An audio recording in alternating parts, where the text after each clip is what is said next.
Congregación Cristiana Televisión presenta Verdad Presente. Dominicana. Estoy convencido que CLIC no es un evento más para llenar un estadio, sino que es una convocatoria a la cual Dios está posicionándola para ser una punta de lanza en Latinoamérica, para avanzar a pasos gigantes y exponenciales la reforma del tiempo presente que nos ha tocado vivir. Usted ha sido llamado no a estar en las gradas en lo que Dios está haciendo, sino a ser un activo participante y ser parte de la historia que Dios está escribiendo en nuestro tiempo. Usted no es uno más del montón. Usted ha sido llamado con un propósito para este tiempo, para esta generación, y usted ha sido marcado como punta de lanza para decirle a República Dominicana que los propósitos de Dios se cumplirán y se harán vigentes en el tiempo que nos ha tocado vivir. Si usted lo cree, dígale al que está a su lado: este es nuestro tiempo. Para mí es un honor ocupar esta plataforma y compartir estos días con hombres que admiro, respeto, edifican y bendicen mi vida, y escucharlos suma a todo lo que Dios está haciendo en nuestra vida, y escuchar lo que Dios está haciendo a través de la iglesia en diferentes partes del mundo es de sumo gozo, y ser partícipe de eso es una gran celebración. Así que mi honra y mi respeto para cada uno de nuestros compañeros. Y qué decir del anfitrión de este evento, para quien pido un aplauso, el apóstol Yacer Rivas, un hombre que carga un manto para convocar y posicionar a la iglesia para este tiempo.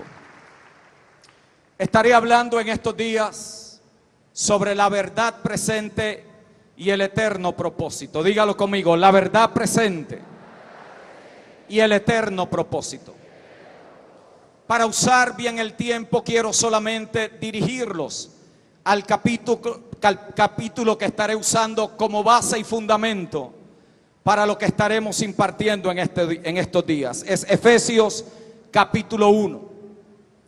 Y quiero simplemente resaltar tres cosas que inmediatamente el capítulo nos invita a considerar. Número uno, que Dios ha dado a conocer el misterio de su voluntad. Dígalo conmigo: Dios ha dado a conocer el misterio de su voluntad. Lo ha dado a conocer porque ha sido su beneplácito. Él se lo había propuesto en sí mismo y quería manifestarlo con aquellos para quien Él se lo había propuesto. El capítulo también nos indica cuál era el misterio que Dios había revelado, y nos dice que es reunir todas las cosas en Cristo, en la dispensación del cumplimiento de los tiempos, así las que están en los cielos como las que están en la tierra. También el capítulo nos indica cuándo ese misterio se dio a conocer, y nos habla de que fue en la dispensación, diga conmigo, en la dispensación del cumplimiento del tiempo. Los textos entonces nos revelan que Dios había concebido algo que nadie sabía. No le preguntó a nadie, no le pidió opinión a nadie. Lo decidió cuando nadie estaba presente y cuando todo estuvo preparado en el cumplimiento del tiempo, lo dio a conocer.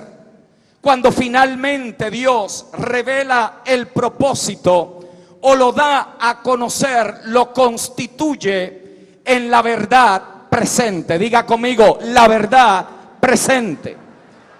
Esto es poderoso porque lo que indica es que esta verdad presente se concibe en el propósito eterno y se manifiesta en el cumplimiento del tiempo. Por lo tanto, cuando la verdad presente hace su incursión en la historia, le da conclusión a las verdades que estuvieron presentes en otros tiempos, pero que ya cumplieron su propósito. Por eso no es una verdad histórica, por eso no es una verdad relativa, es la verdad presente. Diga conmigo, la verdad presente. Esa verdad presente tiene que tener un fundamento. Esa verdad presente tiene que tener una base sobre la cual ella se tiene que construir. Esa verdad tiene que tener algo que la sostenga, algo que la haga incursionar en el tiempo y que haga una penetración tan poderosa que cuando aparece destruye, reemplaza, caduca, elimina y sobrecoge todo lo que hasta ese tiempo había operado. Por lo tanto, para poder operar en la verdad presente, tenemos que conocer el fundamento sobre la cual esa verdad se construye. Si el propósito es eterno y la verdad es presente, el fundamento tiene que contener los elementos de la eternidad. Por eso el fundamento de la verdad presente es el reino eterno. Diga conmigo, el reino eterno.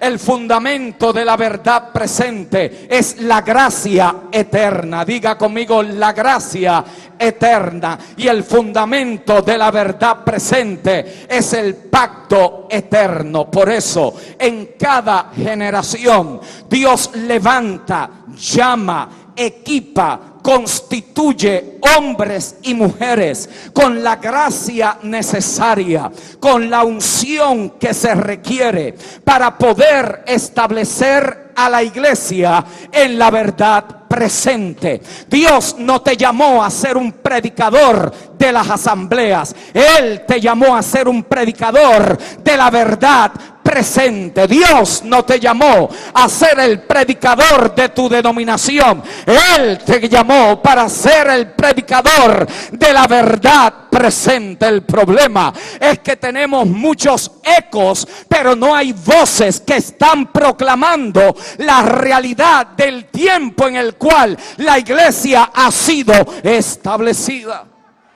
Por lo tanto, la reforma apostólica tiene la intención de regresar a la iglesia, a la verdad presente, para que ésta no sea llevada de cualquier viento de doctrina o énfasis cultural. La verdad presente no es el patrimonio de nadie, no es el privilegio de algunos. La verdad presente es el derecho de todos los que han recibido la vida de Cristo, han sido establecidos en su gracia, han sido introducidos a su reino y poseen la naturaleza de Dios. ¿Habrá alguno de esos aquí en este día? ¿Habrá alguno aquí que dice, yo estoy en Cristo?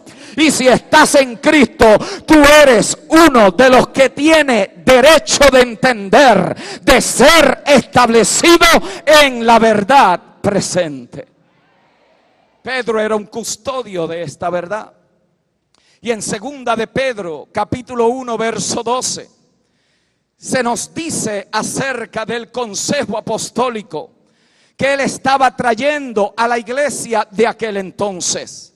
Y le dice, por esto yo no dejaré de recordaros siempre estas cosas, aunque vosotros las sepáis y estéis establecidos en la verdad presente. Permítame tomar esas tres palabras. La primera de ellas es establecidos. Diga conmigo, establecidos. Es la palabra griega esterizo, que significa hacer estable, establecer firmemente, es ser constantes, es algo que no tiene variación, es aquello que no entra y sale, es aquello que no sube y baja, es aquello que resiste, que puede oponerse, que puede cambiar aquellas cosas con las cuales se encuentra. Pedro dice: el propósito de esta verdad presente no es para hacerte sentir bien, no es para una bendición pentecostal, no es para sentir escalofríos por la espalda. El propósito de esta verdad es establecerte en el eterno propósito del Padre, para que puedas enfrentar, para que puedas correr hacia el cumplimiento de la razón y el propósito por el cual Dios te ha dado nacimiento.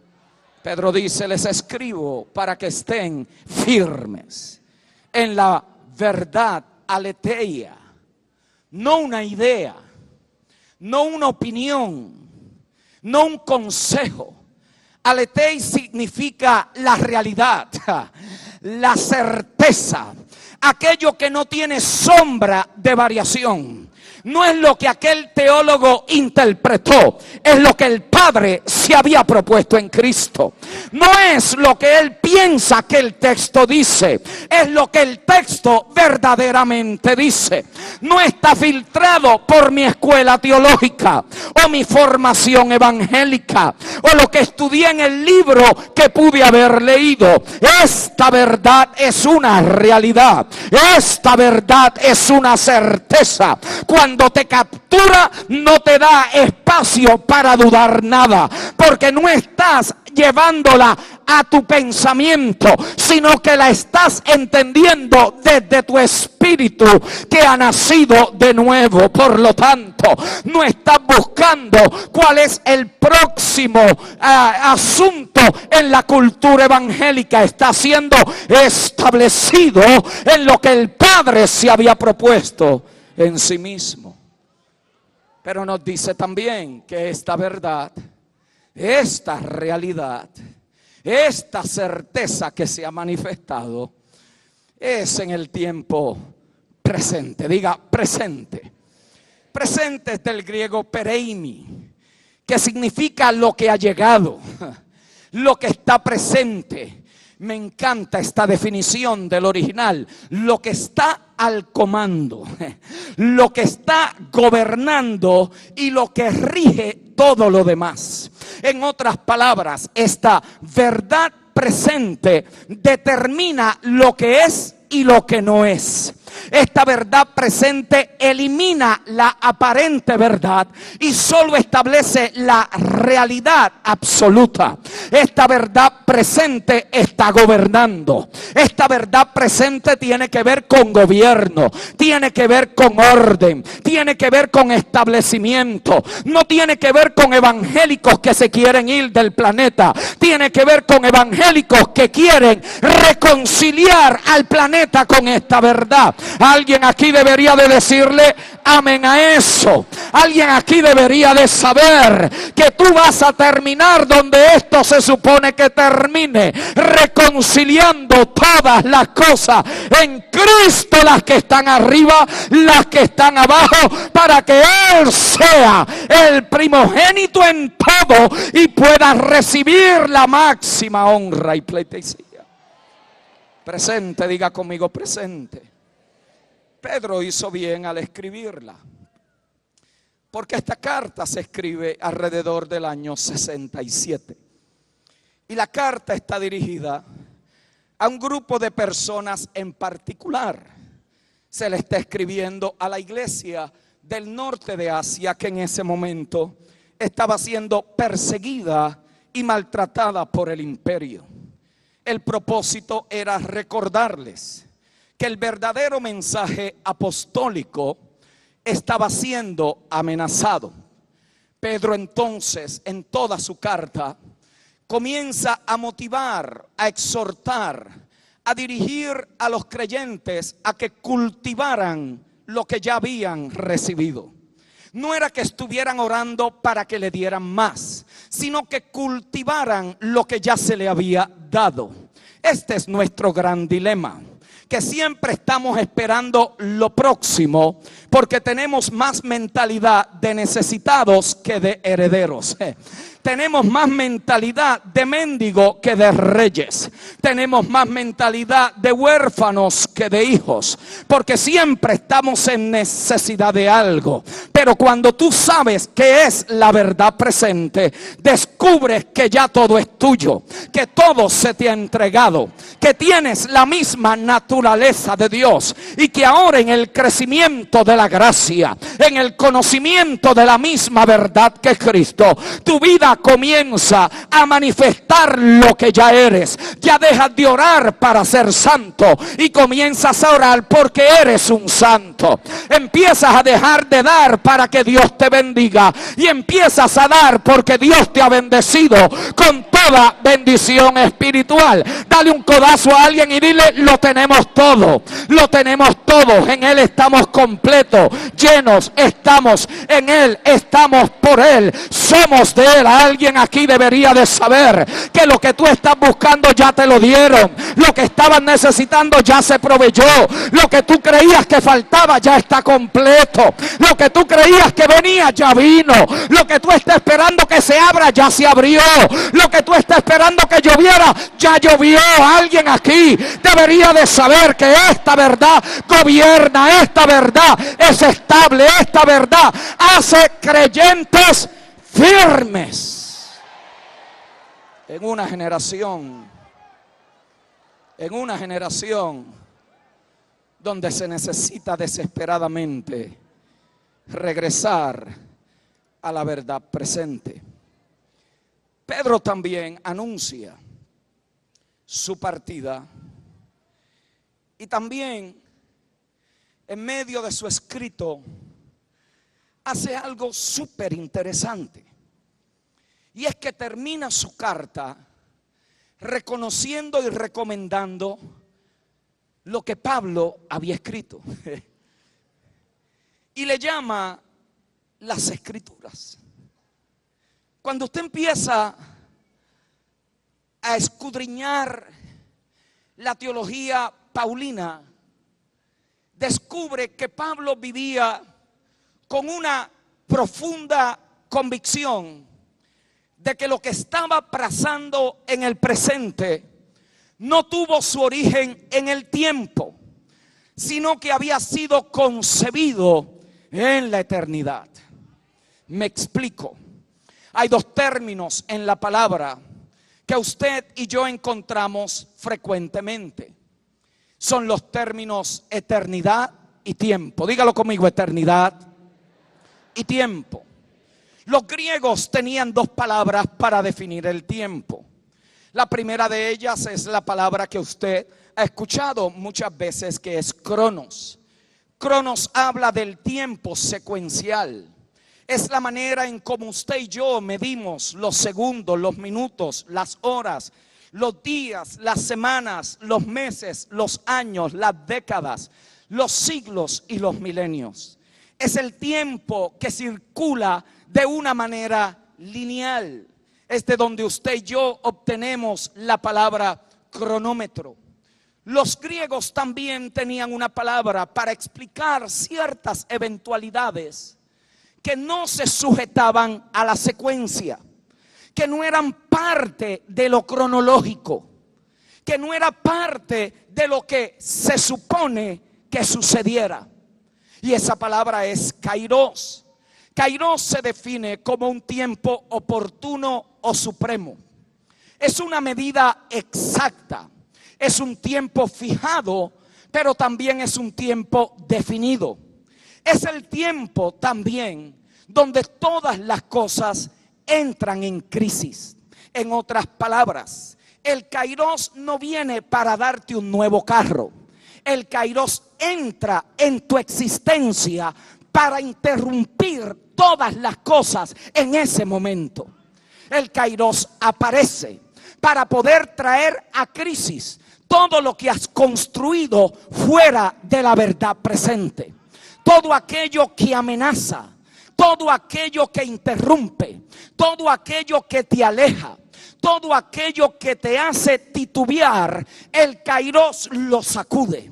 El Kairos entonces viene no para hacerte sentir bien, sino para regresarte de donde nunca te debiste haber movido. Alguien aquí deberá de entender esta verdad. Por eso cuando Cristo viene, todas las cosas entran en crisis.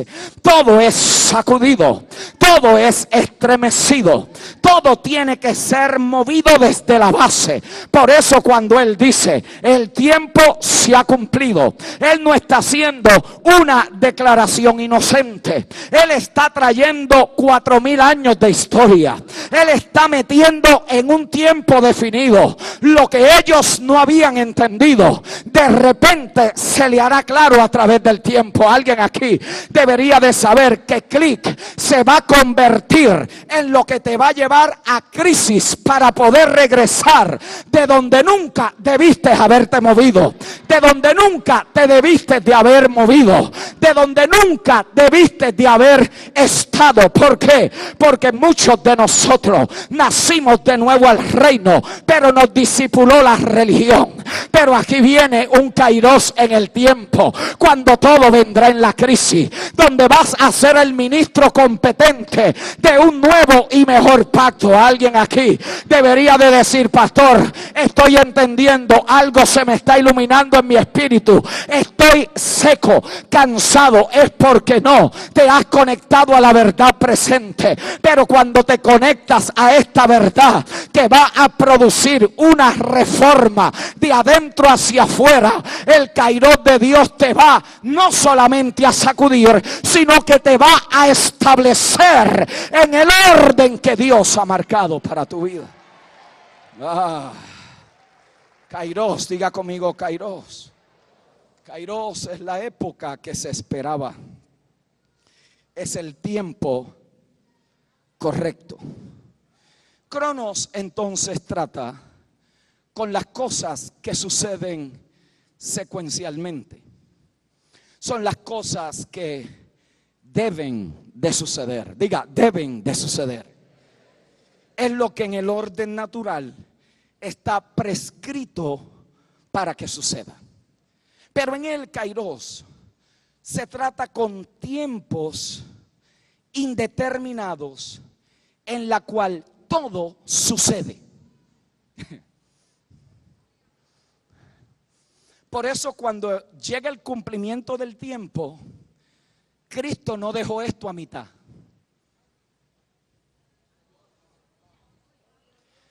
Tú no estás ayudando a Dios a completar algo. Quítate la presión de que sin ti Dios no lo puede hacer porque ya Él lo hizo. El complejo ese de Mesías evangélico, que sin nosotros no. La gloria de esto es que pudiéndolo y habiéndolo hecho sin nosotros, le place por pura gracia llamarnos a participar con Él.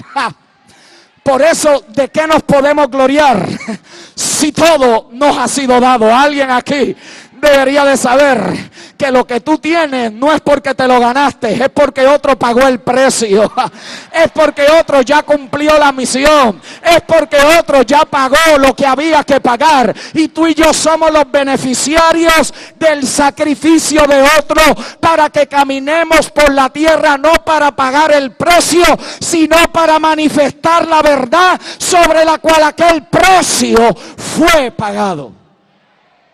Por lo tanto, el Kairos, cuando aparece en el tiempo,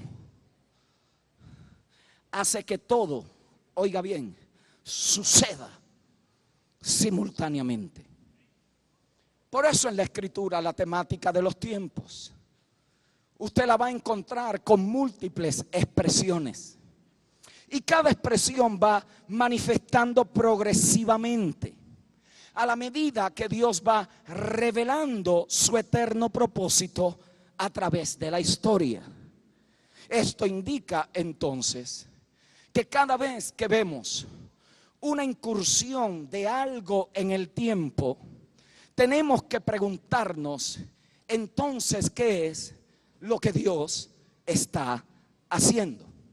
Por lo tanto, cuando usted mira las diferentes formas que a través de la historia los tiempos se han expresado, descubre como por ejemplo en Lucas 19:44 que aquello fue un tiempo de visitación.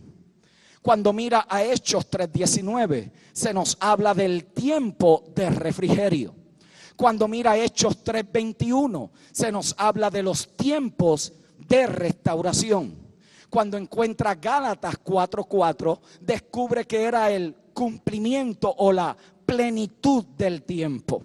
Cuando mira Primera de Tesalonicenses 5:1 se da cuenta que ahí habla de tiempos y ocasiones. Cuando mira el Salmo 102 verso 13 se nos habla de tiempos marcados. Cuando busca Hechos 17:26 nos dice que son tiempos prefijados. Pero cuando busca a Hebreos capítulo 9 verso 10 se nos dice que son tiempos de reforma. Por lo tanto, ¿qué es lo que necesita este tiempo? No es un avivamiento, es podernos conectar al espíritu de esta generación, que es la reforma. Quizás la palabra te incomoda, bienvenido a Click.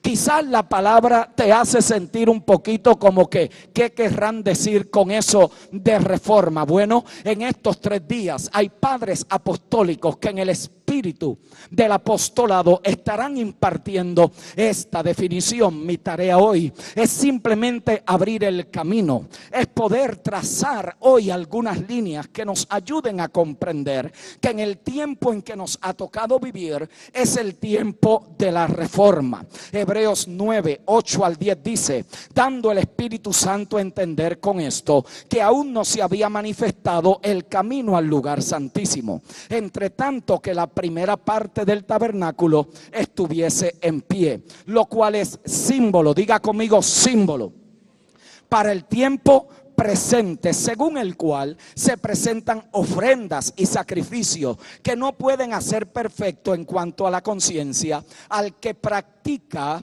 ese culto, ya que consiste solo de comidas y bebidas, de diversas abluciones y ordenanzas acerca de la carne, impuestas, diga conmigo impuestas, hasta el tiempo de reformar todas las cosas. Por lo tanto, la iglesia vive en el tiempo de la reforma.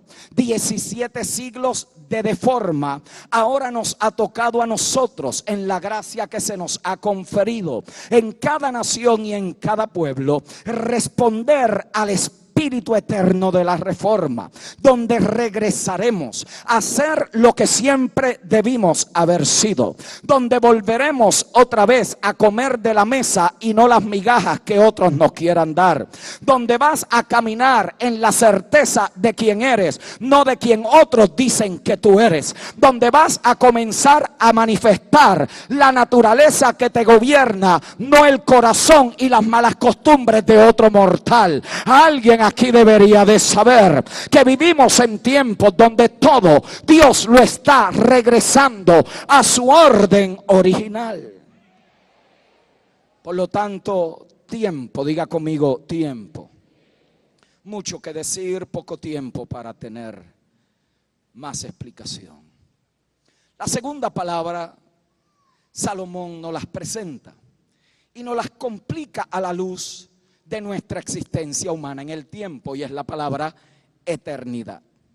Dice él: todo lo hizo hermoso en su tiempo y ha puesto eternidad en el corazón de ellos, sin que alcance el hombre a entender la obra que ha hecho Dios desde el principio hasta el fin. Salomón usa una palabra que para nosotros en la dimensión natural del tiempo es difícil de comprender, y es la palabra eternidad. Es difícil porque nosotros en nuestra mente natural y en nuestra mente carnal medimos el desarrollo de nuestra vida según el tiempo cronológico que hemos vivido.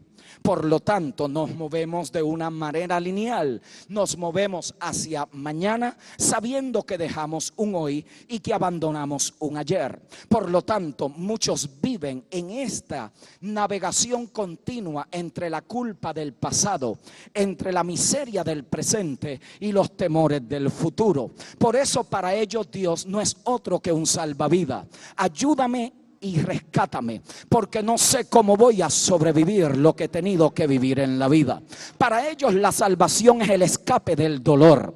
Para ellos la salvación no es otra cosa que el poder mitigar la miseria presente para riquezas futuras. Para ellos simplemente la salvación se convierte en una inyección que los hace sobrevivir hasta que esto se termine. Pero cuando usted empieza a estudiar la Escritura, Cristo no te salvó para sobrevivir la miseria de Adán. Él te salvó para vivir en la victoria que Él ganó por nosotros. Por eso es que la Biblia te llama que eres más que un vencedor. Tú no estás aquí para sobrevivir, tú estás aquí para gobernar. Y a la medida que crezcamos en el entendimiento del tiempo, vamos a poder gobernar según nuestro diseño original. Eternidad. Nos indica entonces la Escritura que hay dos esferas que existen simultáneamente. Está la esfera del tiempo, que está gobernada por el Cronos y por el Kairos, y está la esfera de lo eterno, que es el hábitat natural de Dios. Por eso cuando Dios hace un milagro, para Él no es sobrenatural. Dios existe en la naturalidad de lo que para nosotros es algo sorprendente. Por lo tanto, la eternidad en el contexto de lo que quiero impartir hoy es el hábitat natural de Dios que no conoce el tiempo. Permítame decirlo de esta manera: el tiempo es la invención, pero la realidad es lo eterno. Lo voy a repetir: el tiempo es la invención, pero la realidad es lo eterno. De hecho, según la palabra, antes que existiera el tiempo, ya lo eterno era una realidad. Por eso las cosas que se ven fueron hechas de las cosas que no se ven, porque las cosas que se ven tienen su origen no en el tiempo, tienen su origen en el mundo invisible. Por eso cuando usted mira la Escritura, descubre que se usa una palabra interesante para trabajar con este término de la eternidad.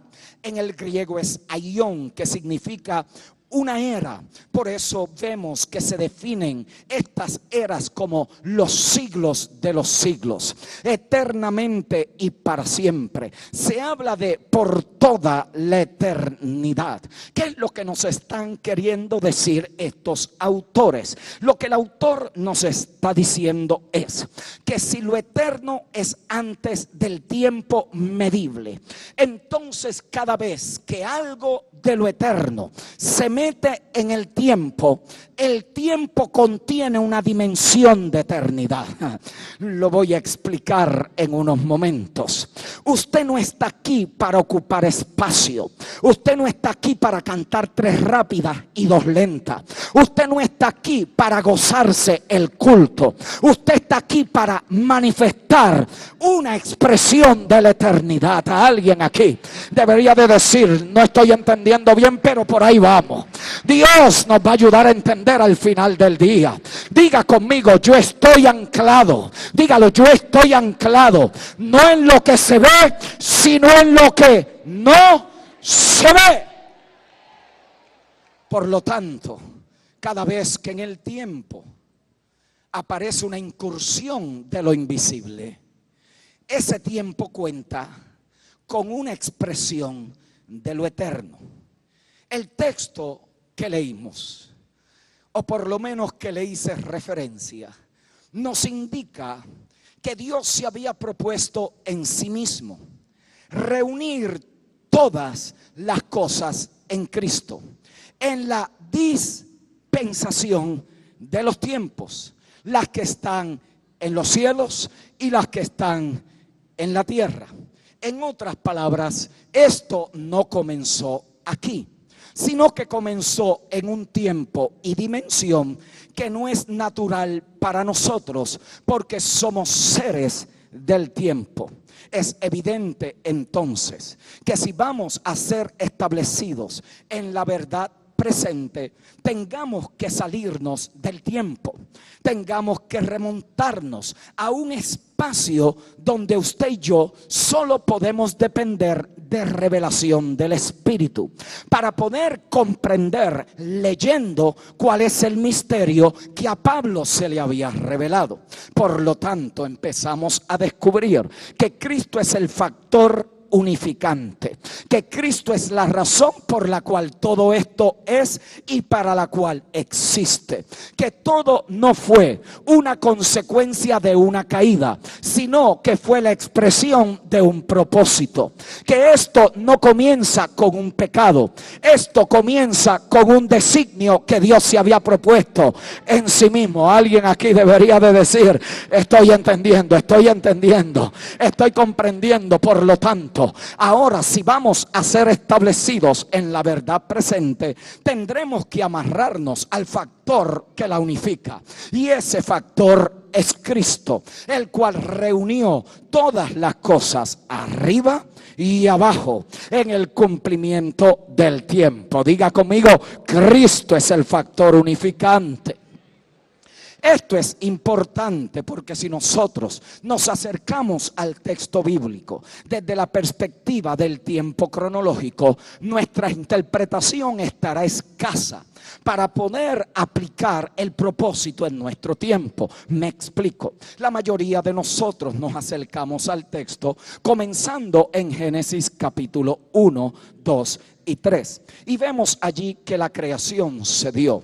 Dios completó en el séptimo día todo lo que se había propuesto, y en el octavo día hace su magna creación, que es al ser humano. Mañana continúo un poco con esa temática. Lo que quiero que vean es que desde la perspectiva tradicional todo empezó en el Edén. En el medio entonces del desarrollo de la historia aparece Jesús para rescatar a aquellos que habían pecado, y al final, en un tiempo que nadie sabe, habrá una reconciliación de todas las cosas. La realidad del asunto es que todo esto no comenzó donde usted y yo creemos. Esto comenzó con una verdad que no conocía tiempo. Por eso Cristo no dijo: yo traigo una verdad. Él dijo: yo soy la verdad.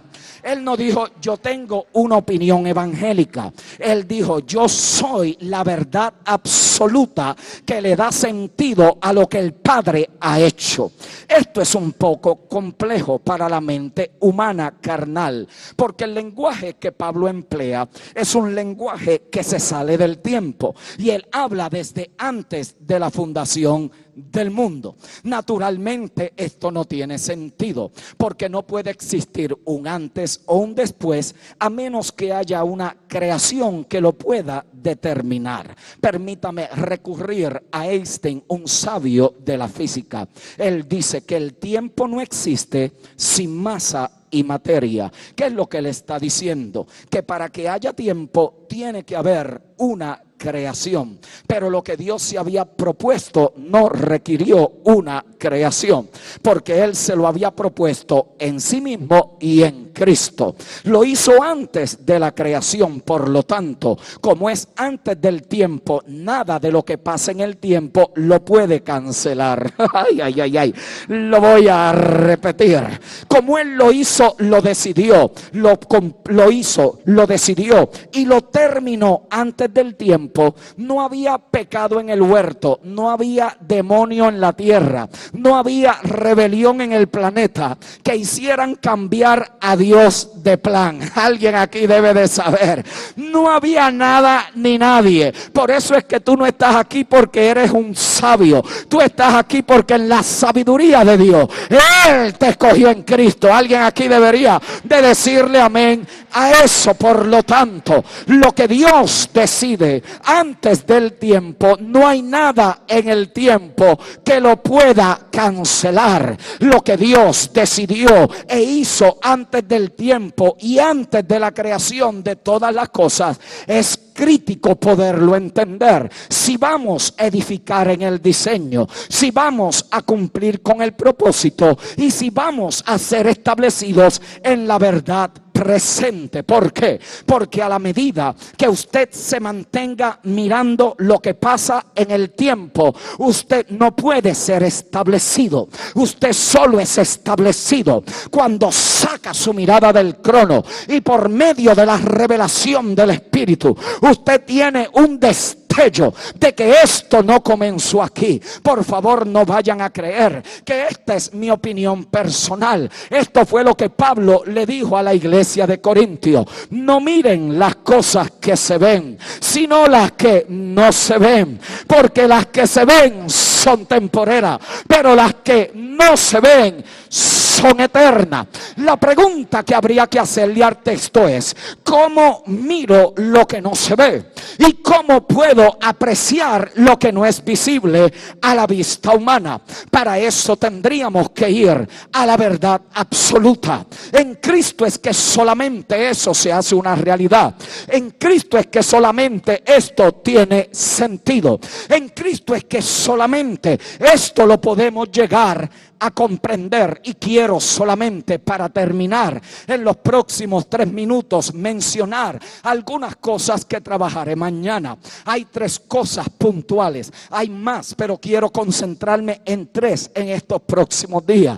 ¿De qué cosas son las que no se ven, que la Biblia dice que hay que mirar? No sé si a usted le ha hecho esa pregunta al texto, pero es importante, porque si alguien me dice mira lo que no se ve, la próxima pregunta que yo haría es: ¿y cómo? ¿De qué manera? Porque me interesa mirarlo si esto va a determinar mi estabilidad, si esto va a determinar mi condición, si esto va a determinar mi proceder. Porque he descubierto que mientras me he mantenido mirando lo que se ve, he sido inconstante, he sido carnal. Alguien aquí debería de decir amén.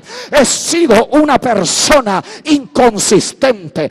Necesito que el apóstol me unja, necesito que el evangelista ore por mí, necesito que alguien me saque esta malicia, porque estoy mirando lo que se ve. Pero si empiezo a mirar lo que no se ve, si empiezo a mirar lo que ya es, lo que siempre ha sido, lo que no cambia con el tiempo, esté César en el poder, esté Nerón en el poder, esté el partido opositor en el poder, esté el partido que me gusta en poder, vaya o venga, suba o baje, si yo miro lo que no se ve con el ojo, estoy diferenciándome de la muchedumbre, porque la muchedumbre mira lo que se ve, pero los que nacen de nuevo miran lo que no se ve, porque lo que no se ve es eterno, pero lo que se ve es temporero. ¿Qué cosas nos da la Biblia para poder empezar a pedir revelación y comprensión? Note cómo dije: revelación y comprensión. Usted puede haber sido iluminado y tener la estructura mental equivocada.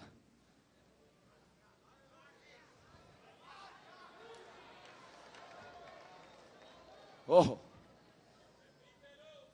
Usted puede haber, déjeme ponerlo de esta manera, usted puede haber nacido de nuevo en el Espíritu y vivir con una mente carnal. Aunque ore hasta que las rodillas le hayan callo. Por eso es que el Espíritu de sabiduría y revelación nos dan entendimiento, no escalofrío.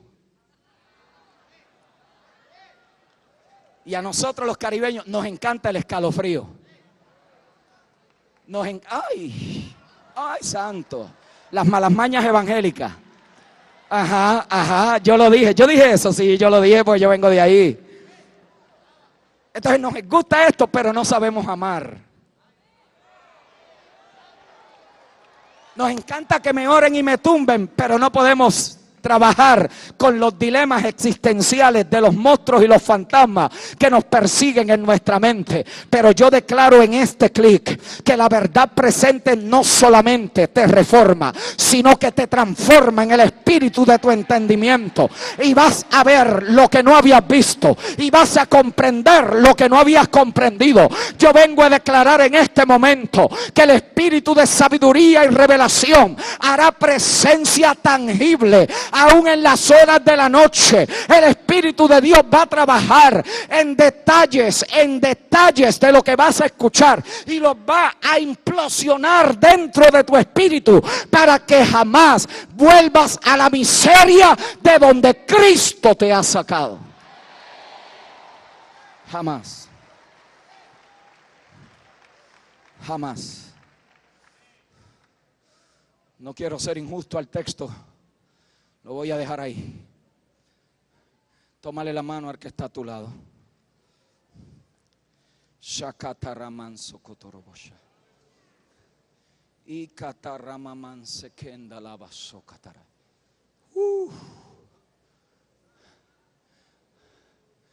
Estos días la vamos a pasar bien, pero es mejor que vamos a vivir cosas que es mejor que pasarla bien. Vamos a ser establecidos. Vamos a ser establecidos en esta verdad. Esta verdad va a gobernar tu entendimiento. Esta verdad va a gobernar tu entrada y tu salida. Esta verdad te va a llevar a abandonar la miseria que has estado experimentando. Tú no fuiste llamado para la sobrevivencia, sino para caminar de victoria en victoria. El evangelio no es una acción para superarte personalmente, es la impartición de la vida no creada de Dios en Cristo que se te ha conferido, y tú eres un fenómeno, tú eres un pedazo de eternidad metido en el tiempo. Tú eres raro, tú oyes cosas que otros no oyen, ves cosas que otros no ven, percibes en el espíritu cosas que otros no. Alguien aquí debería de decir amén. Yo oro que se activen dones, gracias, que sabiduría, entendimiento, revelación fluyan a todo lo largo y todo lo ancho de República Dominicana, representada en este auditorio, en el nombre de Cristo el Señor, para que tengamos conocimiento, entendimiento de las riquezas de los santos. Hoy vamos a caminar en la riqueza y no en la miseria de la caída. Vamos a caminar en la riqueza de la redención.